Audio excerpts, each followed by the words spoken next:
You're listening to Crazy Shit in Real Estate. You'll be amazed at all these wild but true situations that others have found themselves in. Because on this show, you'll hear uncensored, unbelievable stories from the world of real estate. I'm Leigh Brown. Let's dive right in.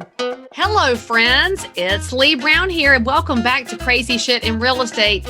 Usually, when we talk about investment strategies in real estate and things like the 1031 exchange, you only hear us go wah, wah, wah, wah. But today we have a story about someone getting blown up behind a pharmacy related to a 1031. You're going to want to be listening to Kay Hightower's story here and the lessons she learned that you can take away from this.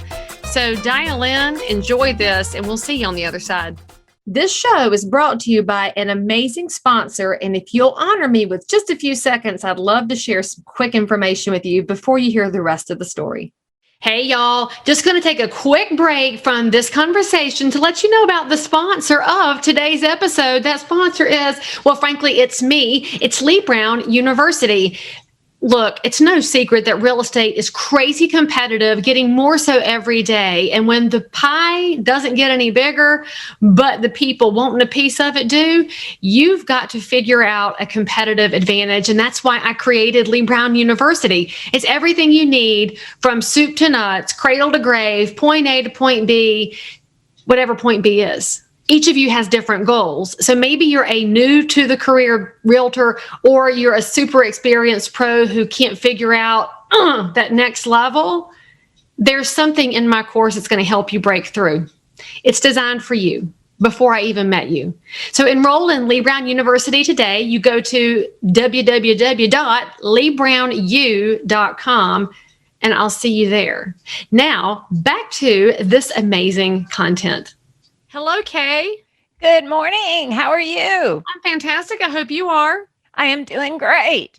I do need to let you know I have a neurological condition that causes spasms in my vocal cords. Lucky you. So, there you go. You are special and unique. And the last time I checked, that means you're fearfully and wonderfully made, right? Absolutely. It just sounds like you're starting to cry. So I'm glad you told me. I know. Nobody cries alone in my presence. I would cry with you. I was in a store yesterday checking out, and the cashier said, "Baby, are you okay?" Oh, and you said, "Thank you, friend," because only in the South would somebody say, "Baby, are you okay?" That's exactly right. Exactly. So, Kay, tell my listeners where you're located and what you do in and around real estate. Okay, so I am in Oxford, Mississippi. If you've ever heard of Ole Miss, Hotty Toddy Go Rebs, that's where we live. You also have a kind of famous author from there. Well, we have several. Why don't you name them for our listeners, especially our younger listeners who need to read more books? I'm just saying. Okay. So William Faulkner is famous, but also John Grisham started his writing career here. I forgot about John because I'm a Faulkner fan. As I Lay Dying is one of the books that just changed my life forever. Yeah, that's cool. That's cool. So I have been a realtor for 6 years now. 30 years ago, I thought about becoming a realtor, but it just wasn't the time. And when we first moved to Oxford, I started a weekend rental business because everybody wants to come see the Rebels play. Right. And so as time went on, I had people who kept saying, "Hey, we want to buy our own piece of Oxford." So I would have to refer them to my friend. And she appreciated you. And she appreciated it. So 6 years ago, she started her own company, and I went to work with her as a realtor at that time. And then last year in February, I decided to start my own company. That was a wonderful time to start a company in February of 2020. Why not? I mean, you know, who couldn't have foreseen a pandemic? Absolutely. But things are going well now. It is just me and my company, but my husband retired in October, and he's just finished his licensing class and getting ready to go for his test, and he will join me Wonderful. in my company. So business is going pretty good now. Everybody and his brother in Oxford is a realtor. Of course. So a lot of my business is with out-of-towners who I've met through my weekend rental business. also like parents who are buying a place for their students to live in or buying second homes. So that's kind of my niche. I am not, have never wanted to be, and never will be a top producer. I guess you could say I'm a little bit of a control freak because I like to have my fingers in everything and take really, really good care of the clients that I have. I'm also very involved in the community and my church. I'm a member of 2 real estate boards, the North Central Mississippi, which is located here in Oxford, and Northwest Mississippi, which is in Hernando up toward Memphis. And I'm members of some committees with the local boards. I'm also a member of the State Professional Standards Committee. And good. Thank you for serving.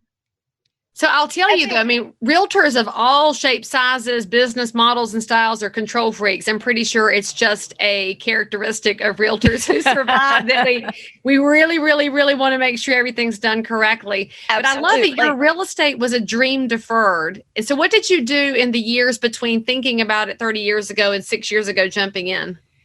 Well, let's see. I did a number of things. I say now I finally figured out what I want to do when I grow up. Oh, well, good job. I worked in human resources. And in 1998, my husband and I went to Bulgaria and adopted our son. What? And so that was also the same year that we moved to Oxford. And I became a stay-at-home mom. And I did a lot of contract work through the years and then started this weekend rental business. So I love that. So what a wonderful choice to be a stay-at-home mom. And we don't really talk enough about in real estate that can be one of the best jobs to do prior to real estate to get ready for managing all of the different things that crop up from day to day. And knowing that things do crop up, they happen in parent life, they happen in pretty much every angle of life. But in real estate, we see the stuff that is never, ever showcased on HGTV, the things that nobody ever expects to see. I mean, you dealt with a lot of tailgaters, so you probably saw some crazy people, but nothing compared to what you get to see in real estate.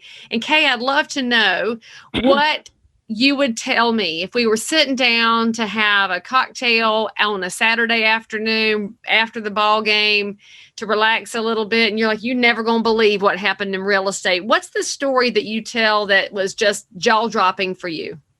Well, I have several, but the one that I want to tell you, it has to do with a 1031 exchange. Before we dig into 1031, friends, if you're listening and you're not in day-to-day real estate, here's your quick definition of 1031.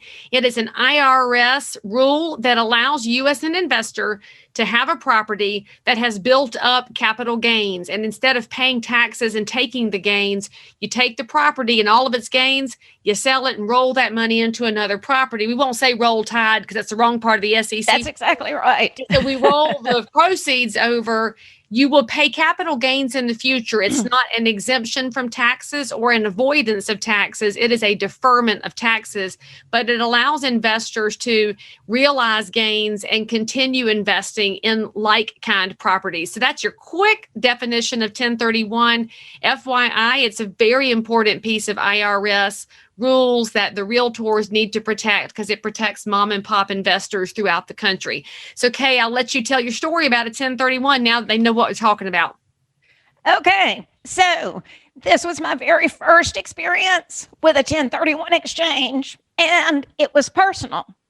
Through the years, my husband and I have bought and sold investment properties, but I had never, until became a realtor, had never investigated 1031 exchanges.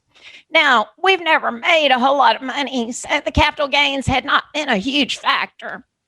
So I said, well, you know, I always tell my clients, hey, I've been where you are. I bought, I've sold. So here's one more thing that I can say. I've been where you are. Now, what you need to understand about me and my husband is that we are both very frugal.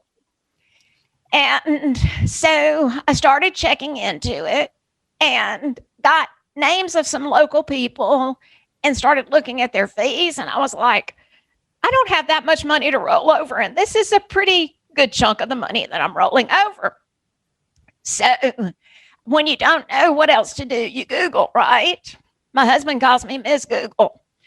So I found someone online who did a 1031 exchange for a fraction of what the local people would do.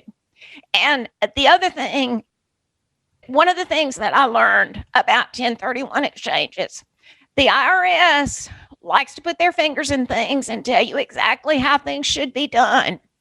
But I did not know that when you find a qualified intermediary, that sounds like a very fancy term, but basically it's someone who's not disqualified. I like that. Hey, friends, highlight that. I love that. You made it so simple, Kay. Well done. So the people who are disqualified is anyone who has been an accountant, a realtor, an attorney, or a title company that you have ever done business with.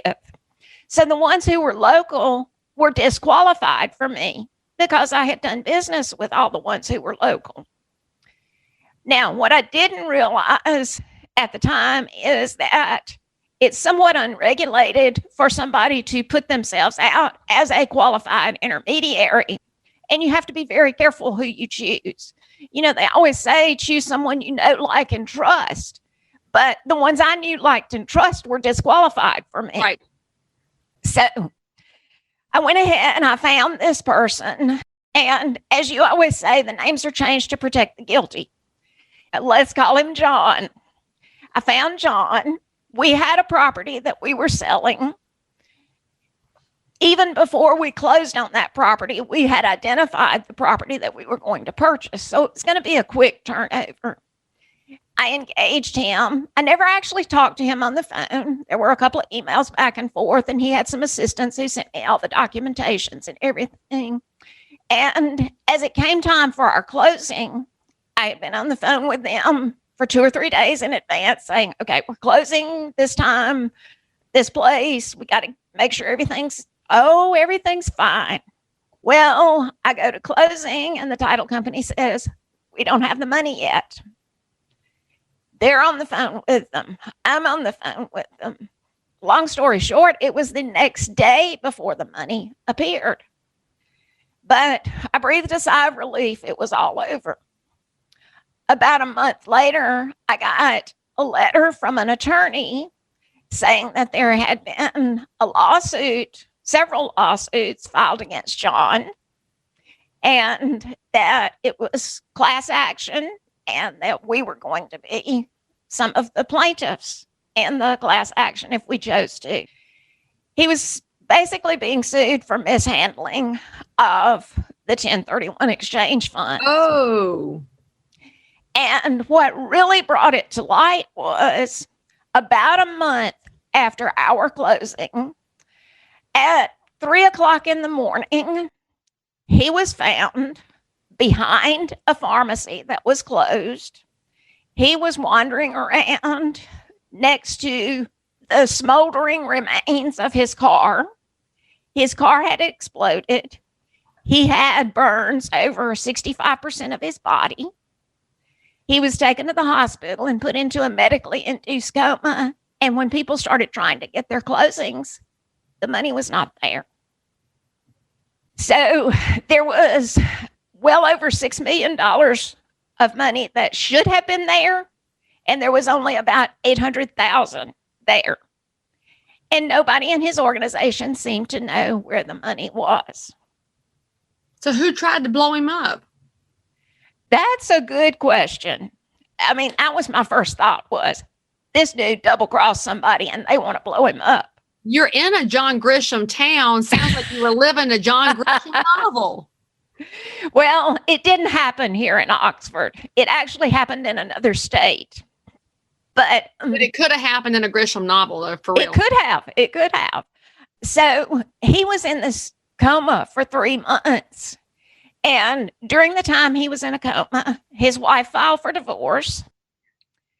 And he ended up spending more than a year in the hospital, lost an ear, lost 9 fingers, and is permanently confined to a wheelchair. I mean, it's so sad. But the lawsuit, it was nearly 2 years later before there was a settlement reached for the people who lost their money to get their money back. And as of last year, the authorities still had not figured out what caused the explosion. Although last year he did file a lawsuit against the automobile manufacturer. Which could be real. It could be a red herring because I've read John Grisham novels. There you go. It'll all be a setup. This is crazy.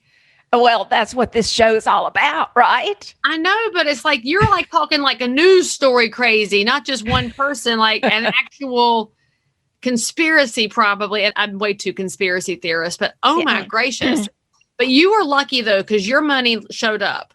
It did. So Late, but it showed up. Did you stay in the class action suit or did you bail out? I stayed in it, but I would only have received some damages because I had gotten my money. And when they settled the lawsuit, they agreed not to pay any damages just to get the people's money back. So obviously we all learn from the things that we go through in life. And you said you take all your real estate experiences and plow it into your clients and help them make great decisions. So anybody that's listening to this, what would you tell them about selecting a qualified intermediary or a QI if you're looking at stuff online? How should they pick somebody, Kay?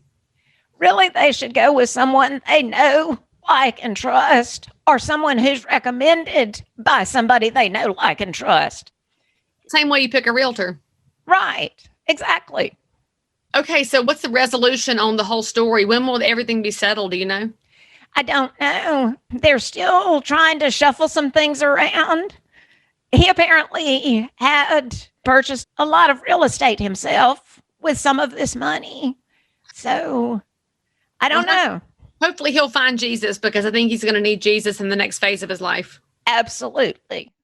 So Kay, if anybody wants to reach you to find out about college properties, short-term weekend rentals, how to make a transition from mom life to real estate life, or just to buy or sell, how can they find you? Well, you can look me up online at Kay Google, Hightower. like you do. Google kayhightower.com. My phone number is 662-801-6692. And I'm easy to find. Because all you have to do is Google the Google Queen, or you can DuckDuckGo too. I DuckDuckGo because of situations like this man and getting blown up behind the pharmacy at 3 a.m. So friends, don't worry, because all of Kay's information is in the show notes for this episode. So you can look her up and reach out to her with your needs in Mississippi. Kay, by the way, an extra thank you for volunteering in Realtor World, because there's definitely room for improvement and we improve things a lot more when we work together. So I appreciate it. Absolutely. And friends, I'd love for you to subscribe to this podcast because you want to hear more. And, we just got to find out the resolution one day on Kay's story. And that's why you subscribe to Fun Podcast. There's always something new in real estate. If you want to be featured, give me a shout. Let me know. Give us 5 stars on the way out, and we'll see you next time. As always, I'm so super thrilled that you joined in for more crazy shit. And if you're a realtor, investor, inspector, lender, or just a regular human being who happens to have an unbelievable story that you need to tell the world about, or frankly, you just need to one-up the story you just heard, then make sure to DM me on Instagram at Leigh Thomas Brown, or tweet me at Leigh Brown, or frankly, any social network where you hang out. I'm there. And if you had some fun, then you totally want to subscribe so you don't miss out on any future episodes.